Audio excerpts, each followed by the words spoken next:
Hello everyone, welcome back to my channel. In today's video, we'll be discussing another recent judgment, but it is not of Supreme Court, it is of Madhya Pradesh High Court. Now, recently आपने देखा होगा there is release of the movie हक जो कि based है एक supreme court के काफी ऐतिहासिक लैंडमार्क जजमेंट पे.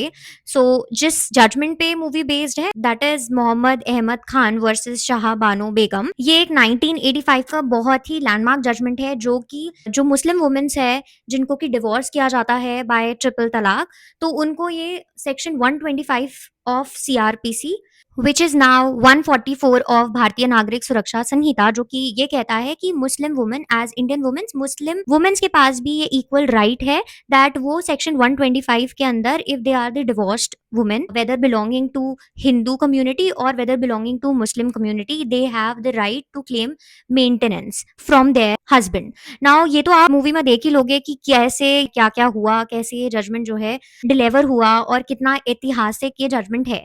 बट आज हम बात कर रहे हैं कि क्यों जो शाह बानो बेगम की जो डॉटर हैं सिद्दीका बेगम खान, उन्होंने मध्य प्रदेश हाई कोर्ट में एक पिटिशन फाइल करी थी with respect to release of this film हक.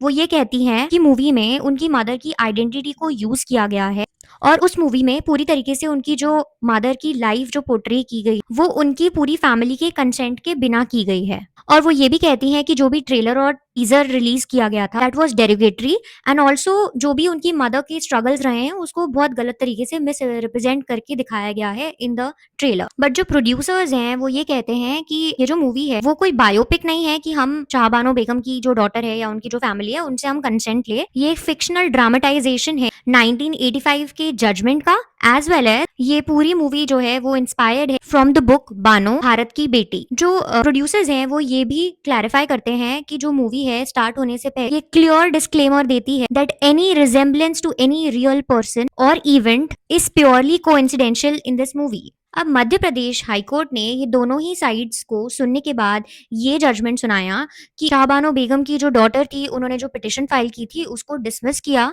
देयर आफ्टर उन्होंने ये भी बोला दैट जो फिल्म है वो पूरी तरीके से फिक्शनल है, ड्रामेटाइज्ड है, ना कि बायोपिक है. और क्योंकि जो फिल्म है वो पब्लिक रिकॉर्ड से डेटा कलेक्ट करके या स्टोरीज कलेक्ट करके नरेट करती है और एक सुप्रीम कोर्ट के जजमेंट पर निर्धारित है, इसीलिए कोई भी कंसेंट या परमिशन की जरूरत नहीं थी. Court highlighted that right to privacy ends with that person's death. यहाँ पे शाहबानो बेगम की ऑलरेडी डेथ हो चुकी है, therefore now she do not own any right to privacy. ने ये कहा कि कॉपीराइट एक्ट के अंदर जो भी अलग रेमेडी अवेलेबल थी उसका पिटिशनर ने फायदा नहीं उठाया है एंड डायरेक्टली उन्होंने हाई कोर्ट में अप्रोच किया just before the release. Tell me in the comment section what you